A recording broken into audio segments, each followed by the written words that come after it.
20 female.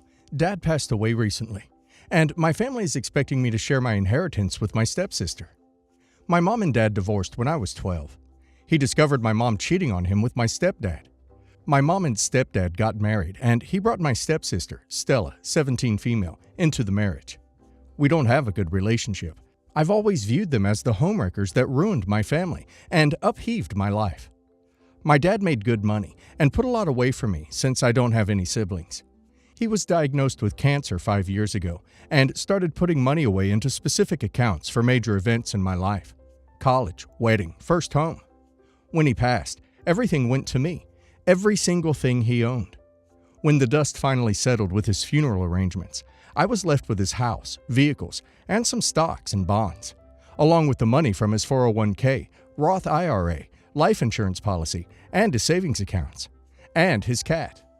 About a week ago, my sister, I'll call her Stella, approached me asking me if I'd use some of the money I inherited to pay for her college. Because our parents fall under the make too much money for financial aid, according to the government, but not enough to actually pay for her college umbrella, she will have to take out loans. I told her no, and when she argued, I told her that when her dad died, she could do whatever she wanted with the money she got from him, but until then, she'd be finding her own way to pay for college. Our parents approached me later asking me to reconsider because I didn't need all this money and that my dad would want me to be generous with it. I told them to F off, that he wouldn't want his ex-wife's affair partner's kid to benefit anything from his death, and that if he wanted me to do anything specific with it, he had 5 years to either tell me or write it down somewhere. They said that if I wasn't going to be a good sister, I could go live somewhere else. So I did just that. I loaded the stuff that I had been keeping at my mom's house and took everything back to my dad's house. I've gotten texts from all 3 of them, as well as my mom's relatives and some people in my stepdad's family, saying that I'm selfish and inconsiderate, and that I should just do one kind thing for my stepsister. Am I the a-hole here? Not the a-hole. You're not your stepsister's dad. Her dad should be using some of his own money to pay for his daughter's college. If your dad would have wanted you to be generous with the money, he would have created a trust fund for your stepsister and left it to her. Don't let your mom gaslight you into giving your money to her adopted daughter. I'm pretty sure that the last thing in the world that your dad would have wanted is to subsidize the lifestyle of the man who slept with his wife and wrecked his marriage. Not the a-hole. Pardon for this, but screw the lot of them. Your mom especially. I don't blame Stella so much. She had nothing to do with and is being raised by this pair of a-holes. But your mom is a huge a-hole here. And she and your stepdad are so stupidly unself-aware, it's gasting all my flabbers. Keep all the money. I highly doubt your dad would want his money to go to the daughter of the man your mom was sleeping with. Like, what the hell? Why do they always say stuff like, your dad would want you to be generous when people die? Like, you don't know that. Also, the fact that he would want to take care of anyone but his own daughter is laughable. Best thing you can do is use the money and assets he left you responsibly, so you can start the rest of your life on solid financial footing. Not the a-hole. Might need to go low contact or no contact with your mother until she drops it. And if she doesn't, then go full no contact and block her on everything. Block anyone who contacts you about this, but only after you send the message, quote, "If you're so concerned about stepsister's college being paid for, then step up to the plate and give her money for it," end quote. I'm sorry about your dad. It's bad enough that you've lost him without having to deal with your family. I'm an accountant at a Big 4 firm, yellow line for those that know, and my sister is a stay-at-home mom with 3 kids. I'm 27 years old, have no kids, and make $135,000 CAD a year in salary. The way my job works is I get billed out to clients at a specified rate, and then my firm pays me my salary. Being an accountant, I get a pretty good view of all things business-related. My entitled sister wants to start a business. Great. That will provide them with some extra income since supporting 3 kids on a single income can be very difficult. It was February, and I was in the thick of busy season. The time leading up to when all the public accounts are due, essentially. It's long 12 to 15-hour days for months at a time. My sister decided to get her business plan up and running, and she needed some help. I told her that I would not be available to help her until May. This wasn't a good enough answer for her. She wanted to get the funding for her business in April so she could start setting up operations in May. She demanded that I work after work for free, building her a business plan, building out controls that I would eventually have to implement, designing business processes, and then getting her the funding from the bank that she wanted for the business. I shrugged it off until she called my boss. She called my boss, a very lovely but serious managing partner, asking if I could get some time off in the middle of the busy season to help her start her business. My boss's number is public on the firm's website, so that's how she got it. This is not okay. My boss came to my office and told me what happened, and told me that if I wanted a vacation, I needed to give them notice and that usually it wasn't approved. I was confused because I didn't request any time off. She said name called, and I knew exactly what she had done. I was fuming, gagged, gooped, and guffawed to say the least. I called her up and told her never to call my work to try and get me time off in the middle of the busiest time of year. She was super angry that I could not help her. She ended up going to my mom, a retired chartered accountant, CA, for help. She is retired and doesn't want to work anymore unless she is getting her pay rate from when she was working, which is approximately $1,625 an hour. At the family dinner we have on Sunday, she brings up the fact that nobody in the family is willing to help her get her business off the ground. My mom mentioned that she couldn't afford her rate, in a way, meaning she didn't want to do the work because she is retired. I told her that I could take off 2 weeks of my life to get her whole business off the ground and ready for operations. I would be able to do it part-time in the spring, summer, for opening the next spring. She didn't like that answer. Again, I told her that I can sign her through my firm first thing Monday morning, but she would have to pay the $50,000 retainer and signing fee. She explodes and leaves, and agreed to have me work on it for free in the spring and summer. I didn't say it was going to be free, but it was going to be a heavily discounted rate of $45 to $50 an hour, not the $650 that my firm charges for my time to clients. Do not work a single minute without a contract, and get paid up front. Don't work for family, period, in my opinion. I get if it's something small, but this sounds huge and costly. Being family is a huge conflict of interest between contractor and contractee. My personal rule is always offer family full price because you support them.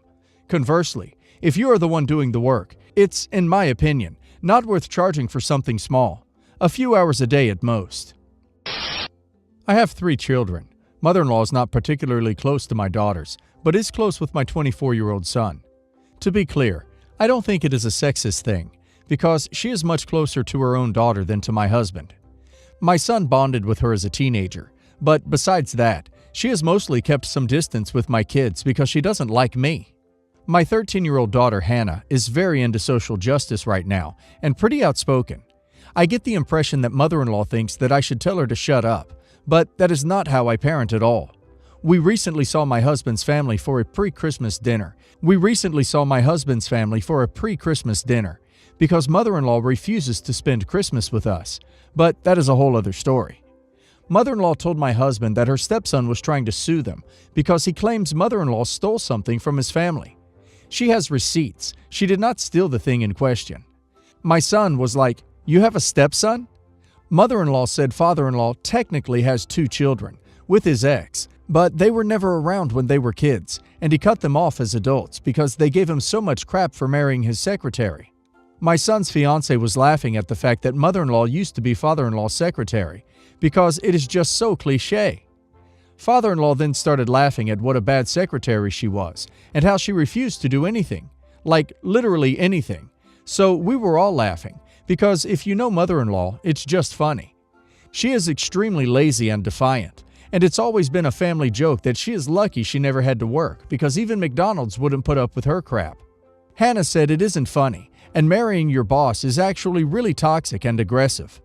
Mother-in-law asked if Hannah really called father-in-law aggressive, and Hannah clarified that while their marriage doesn't seem aggressive, marrying your boss is not okay.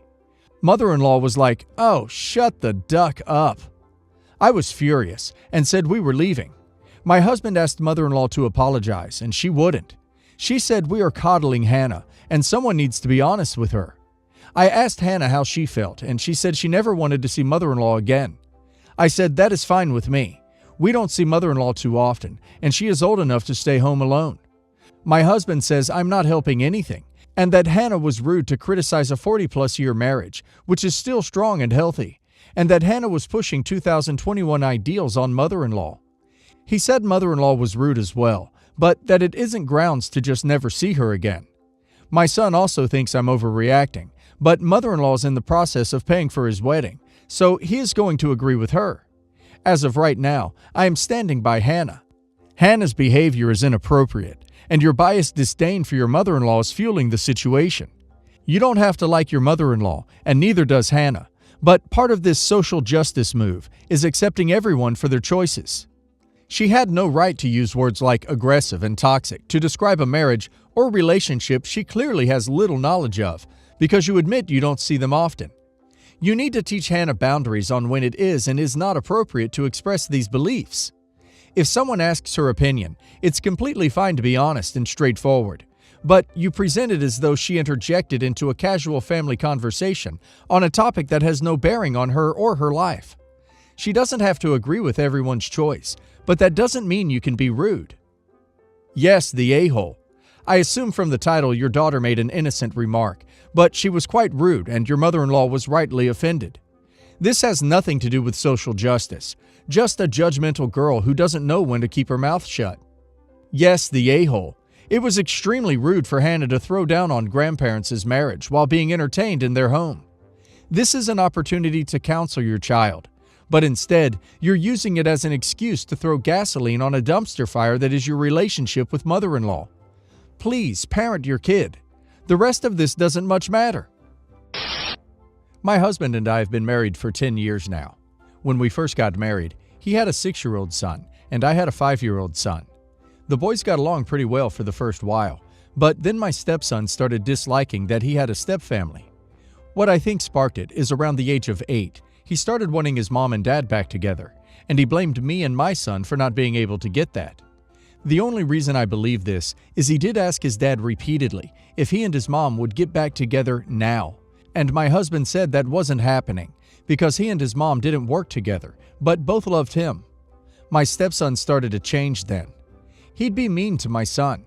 He was disrespectful to me, and over time it got worse. He then decided he wanted to stay primarily with his mom, and the courts decided he could make that decision, age 13. He still comes 1 weekend a month, and my husband always tries to get some time with him outside our house, during the time he's with his mom. I took my son and a couple of his friends to the big water park an hour from our house. The kids had a great time. My in-laws were unhappy that I took my son and not my stepson. They said the blatant favoritism was not okay. I told them we don't reward bad behavior, and he continues to be mean to my son and rude to me, and I am not going to bring him for him to spoil my son's fun. They even know about the last time I brought both boys to the water park.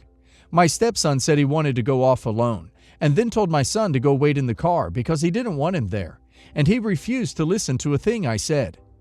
The last time my husband tried, he had the same problem, and his son was very bitter when my husband refused to allow him to do any activities there because of his bad behavior. He seemed to hold it against my son instead of my husband. We still make an attempt at spending time together, but we don't allow it to spoil something my son is genuinely looking forward to. My in-laws were outraged and said I make their grandson sound like a monster. I said that's not it, but his behavior is a problem, and we can't go around ignoring and rewarding it.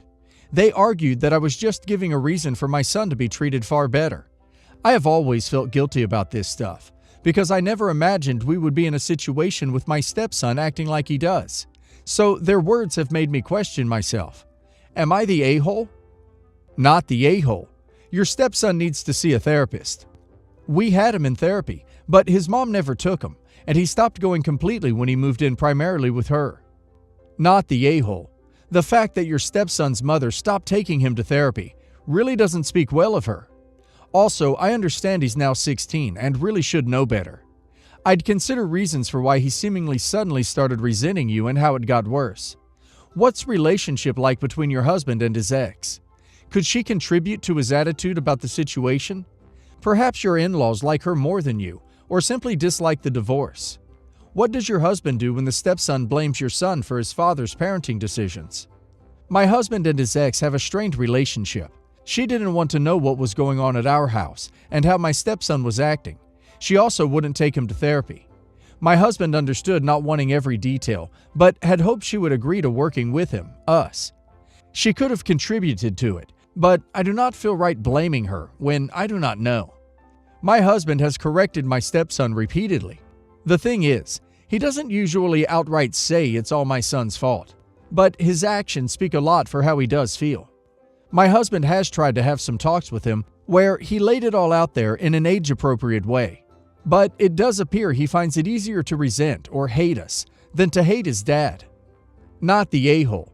Technically, you are treating both your sons equally by not discriminating them, and you're doing what any parent would do, not rewarding bad behavior. It's definitely difficult to navigate these kinds of relationships, but it seems you're trying your best. I have a stepson, Tristan, who I don't see often. I came into the picture when he was 11, and he never accepted me. Despite this, I've always done my best to treat him with kindness and respect. Tristan was very close to his grandmother, my mother-in-law, who was a just-no mother-in-law from the start. She was nasty, passive-aggressive, didn't like me for random reasons, and tried to exclude me from the family.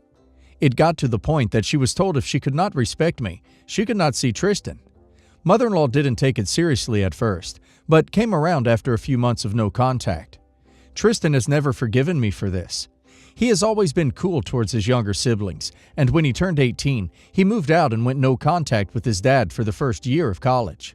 The day Tristan turned 18 is the real issue. Mother-in-law showed up at like 8 a.m., banged on the door, and said it was finally the day she has been waiting for. She hates me. She doesn't want to see her son again, and she can finally say it. She was almost manic, telling me how much she hated me. She admitted she had only been nice because Tristan begged her to. Tristan came down with his bags packed and left with her. He spent the summer with her and she paid for his college. Tristan is 28 now and getting married. He has reconciled with his dad, and I see him a couple times a year. Neither of us have seen mother-in-law since that day, but she is still very close to Tristan and has been very involved with the wedding. Tristan told me that he has no problem respecting me because he isn't someone who looks for drama, but that I tried to take his family away, and that isn't something he will ever forget. I don't want to go to the wedding because I don't want to see mother-in-law. I have a lot of bad feelings towards her, and honestly, towards Tristan. Also, he did not invite his siblings, so it would be an extra hassle to find a babysitter. My husband is very hurt that I said I'm not going, because he doesn't know many people there, except mother-in-law and stepfather-in-law, who he has no contact with. He said I should suck it up for him. I really don't want to be in a room with that woman. Yes, the a-hole. You tried to blackmail your mother-in-law by keeping her grandson away from her. No wonder she hates you, and no wonder your stepson does as well. Edit for clarity. Before jumping on the OP is not the yes the a-hole, please do some diligence and read their comments. That is why I stand by my yes the a-hole vote. Editing once again. My yes the a-hole was meant to cover the main question as well, since it seems like OP is holding what happened 16 years ago against stepson still, while refusing to acknowledge her or her husband's actions. Yeesh, I'm conflicted on this one. I would probably go if my husband needed the support, but I understand not wanting to be there. It seems like everyone sucks here, because you guys shouldn't have kept him away from his grandmother if he wanted to see her and was old enough to express that. Unless she was somehow a danger to him, that I would understand. He sucks for not inviting his siblings. Why wouldn't he invite them? And grandmother sucks for being horrible to you, although I don't have a lot of backstory on that. Info. What were the random reasons she disliked you for? I wanted to cut back on her having him every other weekend because I thought we needed time to bond as a family, and because she spoiled him so bad. When he was home, he was always bored because we couldn't do something huge every weekend. That one I didn't get my way on. I've tried to give more rules and structure, which he obviously didn't like, but mother-in-law took very personally because she had like 5 step-parents and doesn't respect the role. Mother-in-law's dad always told her to ignore his wives, and they weren't her family, and she took that to heart. I did make a rule about she couldn't take him out on school nights because she was affecting his sleep. She says mean things and says she's just joking. She made fun of my clothes. She made jokes about how I probably want to die because I am an accountant. She made weird sexual jokes and swore way too much in front of Tristan. Her husband always had offensive music playing, mostly Eminem, and if you didn't like something, she got mad at you for being too sensitive.